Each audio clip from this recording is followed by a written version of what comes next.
El sol de mediodía sobre la carretera de tierra que unía Jerusalén con Damasco no era más implacable que el hombre que cabalgaba a la cabeza de la caravana. Saulo de Tarso no se movía por el camino, lo devoraba. Su misión no era de paz, sino de destrucción ardiente. Llevaba sobre sí el peso de las sinagogas de Judea, la cruel autoridad del sumo sacerdote y una convicción ciega que ardía con más furia que las arenas bajo sus sandalias. Saulo no era un matón, sino un intelectual de mente acerada, un fariseo celoso, formado a los pies de Gamaliel. Para él, la secta de los seguidores de Jesús, el Nazareno crucificado, era una blasfemia intolerable. Proclamar que un carpintero ejecutado era el Mesías, la encarnación de la divinidad, era un escarnio atroz a la ley de Moisés. Su celo fanático se había manifestado por primera vez en el apedreamiento de Esteban. De hecho, el recuerdo del rostro de Esteban, resplandeciente incluso bajo la lluvia de piedras, era la única sombra inoportuna que oscurecía la claridad pétrea de su propósito. La muerte de Esteban fue necesaria, se repetía Saulo, sintiendo un escalofrío. Fue la cirugía de la ley. Yo soy el bisturí. Esta convicción de ser el instrumento perfecto de la justicia de Dios era su armadura inexpugnable. Su intelecto era su santuario. Había meditado sobre cada letra de la Torá, había tejido una red teológica tan densa que no había espacio para la irracionalidad del amor que predicaba el Nazareno. Su mente no admitía misterios, solo conclusiones implacables. A su lado cabalgaban Gallo y Tito, dos guardias del templo, hombres rudos acostumbrados a la violencia, pero nerviosos ante la furia incontrolable de su líder. Percibían la tensión en la espalda de Saulo, el temblor de la cólera reprimida que lo convertía en una figura casi mística de castigo divino. Gallo, un hombre de familia, sentía escalofríos. Saulo no perseguía a criminales, perseguía a familias que oraban en arameo. El polvo de Damasco aún no ensucia nuestras túnicas, Saulo, murmuró Gallo, tratando de aligerar el ambiente. Podríamos descansar a la sombra de los olivos, hay una fuente cerca. El camino ha sido largo.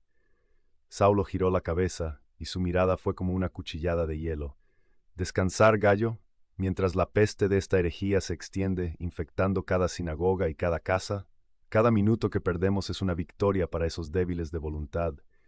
Damasco nos espera, y allí purificaremos el error con fuego y látigo. Su voz era un rayo tenso, prometiendo el fin a todos los que profesaban el nombre. Su corazón latía con la soberbia implacable de un hombre que se creía indispensable para el plan de Dios, el último baluarte contra la mentira seductora de la gracia. Justo cuando su visión se fijó en Damasco, un blanco tentador en el horizonte, y su corazón se hinchó con el triunfo inminente, el mundo se hizo añicos. No fue un trueno, no fue un terremoto, fue una luz, un fulgor tan abismal y desmedido que desintegró el sol, convirtiéndolo en una sombra pálida.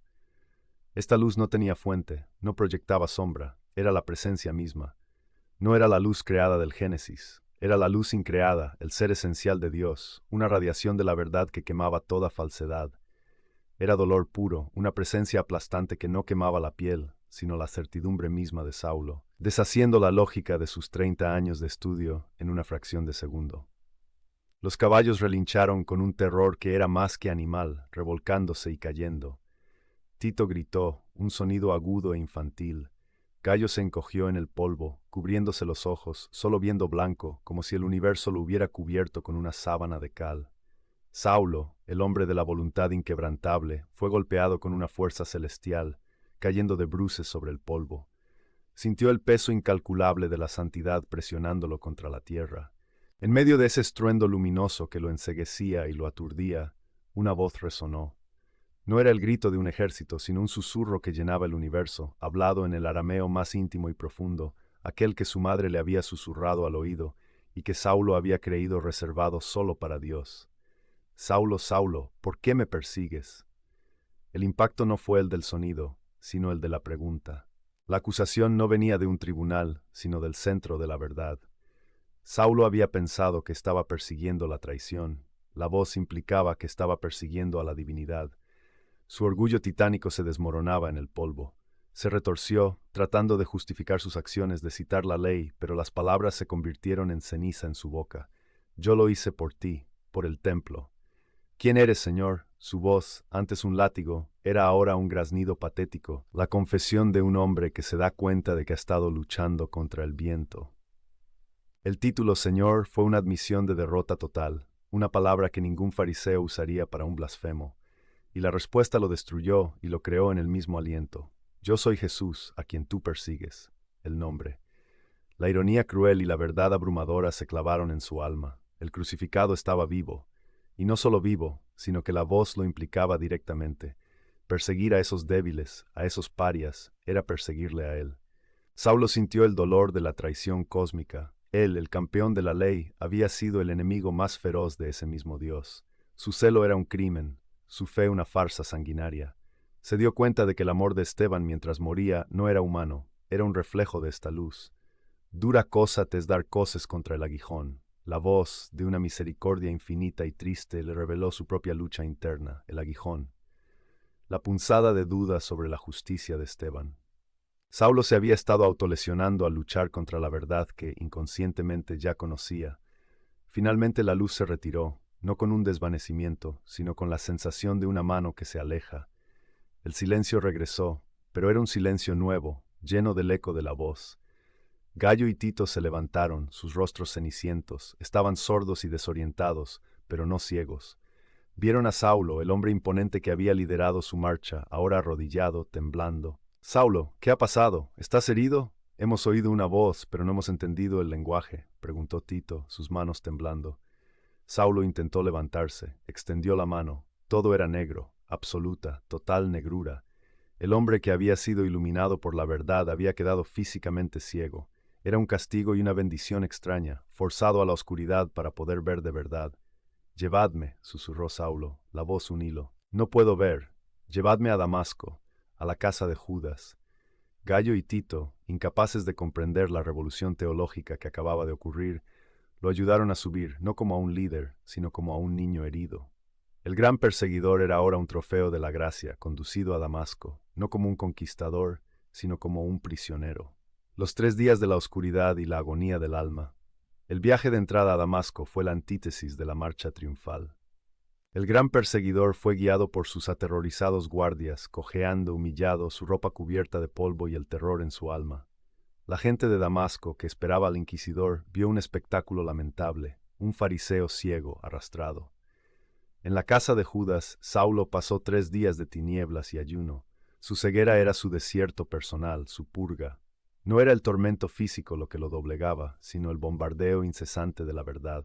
En la oscuridad, la imagen de Esteban, el creyente que había muerto perdonando, se superpuso a la imagen del Cristo glorificado que lo había perdonado a él. El terror era doble, el terror de haber ofendido a Dios y el terror de haber amado el odio en nombre de Dios. Saulo se postró, el orgullo fariseo se desmanteló, pieza por pieza. Revivió cada debate, cada versículo de la ley, y se dio cuenta de que había fallado en el más fundamental de los mandamientos, amar. Su celo se convirtió en arrepentimiento, su sabiduría en basura. Se dio cuenta de que su vida había sido un cálculo impecable que resultó en un error cósmico. Él, el maestro de la ley, ahora un mendigo ciego, solo podía ofrecer una cosa, su rendición total. Por primera vez en su vida, oró, no recitó. Su corazón por fin se rompía. En esa soledad punzante, Saulo intentó aferrarse a los versículos. Recitó el Shema, el Ayel, las intrincadas secciones del Levítico. Pero cada palabra de la ley que había sido su bastión se volvía ahora un punzón de culpa. La justicia sin misericordia era simplemente crueldad. ¿De qué servía toda su erudición si le había llevado a perseguir al mismísimo Señor de la Gloria? El Saulo fariseo dependía de la luz del día, de la aprobación de sus pares, de la claridad de los textos. Ahora estaba en una prisión sensorial, obligado a enfrentar el espejo de su alma. La oscuridad no era solo la ausencia de sol, era el vacío ensordecedor que quedaba cuando su propia justificación se había evaporado. Se arrastró por el suelo de tierra, sintiendo el frío de la impotencia, sabiendo que su única esperanza residía en la gracia desmedida del hombre que había intentado borrar de la historia. La ceguera era la condición necesaria para su visión final. Su mente, antes una máquina de argumentos, se rindió al simple lamento. Soy indigno. Soy el peor de los pecadores. Mientras tanto, en un rincón tranquilo de Damasco, Ananías, un simple discípulo, temblaba. Su esposa, Sara, lo había visto palidecer después de su visión. «No irás, Ananías», suplicó Sara, sus ojos llenos de lágrimas. «El aire que respira es peligro. Él vino a Damasco para destruirnos. El Señor te manda a la boca del lobo, es un truco para encontrar a la célula. El Señor me ha dado una orden, Sara, respondió Ananías. Su voz temblaba, pero sus ojos estaban fijos. Él lo llama un instrumento escogido. El terror de Saulo es grande, pero la misericordia de nuestro Maestro es mayor.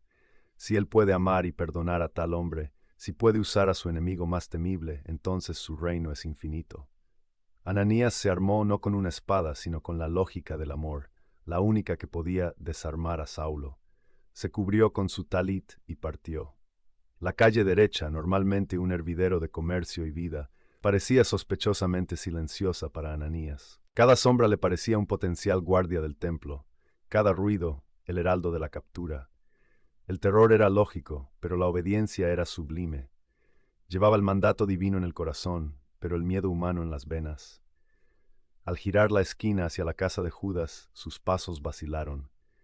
La casa se erigía como un monumento a la ironía, la guarida del perseguidor en la calle más concurrida. ¿Y si me está esperando? ¿Y si esta es la trampa perfecta de Saulo? Pero recordó la voz del Señor, instrumento escogido. Esa palabra, escogido, no se aplicaba a Ananías, sino al lobo que estaba a punto de pastorear. Abrió la puerta y la luz de la calle, que entró con él, pareció huir del aire pesado y denso de la habitación. Cuando Ananías entró en la habitación de Saulo, la atmósfera era densa y sagrada. Vio al Saulo de la leyenda, pero éste estaba postrado, un fantasma arrepentido. Hermano Saulo, dijo Ananías. La palabra hermano fue un puente de gracia sobre el abismo de la culpa de Saulo, la primera prueba tangible de un amor que Saulo no creía posible. El Señor Jesús, que te apareció en el camino, me ha enviado para que recobres la vista y seas lleno del Espíritu Santo. Saulo sintió el toque humano de Ananías, un toque de paz incomprensible. La electricidad divina se desató. Sintió un estremecimiento violento y la sensación de liberación. De sus ojos cayeron algo como escamas. No era solo carne, eran las escamas del fariseísmo, de la vieja ley que le impedía ver al Cristo vivo. La visión regresó. No fue un ajuste lento, fue un estallido glorioso de color y forma. Vio a Ananías, no como un extraño, sino como la misericordia encarnada. Pero lo más importante, sintió el peso liberador del Espíritu Santo. El hombre que había marchado a Damasco para matar había sido bautizado por la luz y la gracia. Saulo se levantó, el orgullo se había ido, la soberbia había sido destrozada. Fue bautizado inmediatamente, un acto de rendición total al Señor que ahora conocía. En lugar de buscar a los líderes de la sinagoga para presentar sus cartas de condena, Saulo, ahora Pablo, se dirigió a la sinagoga para proclamar al Jesús que había perseguido. El impacto en la sinagoga fue sísmico. Los fariseos de Damasco, que habían recibido la carta de Saulo y esperaban al gran inquisidor, se levantaron con rostros lívidos de ultraje. Sus gritos de traición, blasfemia, se mezclaron con los sollozos de los creyentes, que pasaron del miedo a la alegría eufórica. Pablo, de pie, no argumentó con la ley como lo hacía antes. Proclamó con la autoridad cruda de la experiencia. Su elocuencia, antes dedicada a la condena, ahora fluía como un río de fuego de la gracia. Los líderes de la sinagoga intentaron acallarlo, pero él era imparable, un volcán que había encontrado su cauce. Sus ojos recién abiertos veían la verdad con una claridad que superaba a la luz de Damasco. La luz de Damasco había transformado al tirano en el apóstol. Su vida, de ahí en adelante, fue un testimonio conmovedor de que la redención es un golpe de luz, pero la transformación es una vida entera de amor inagotable.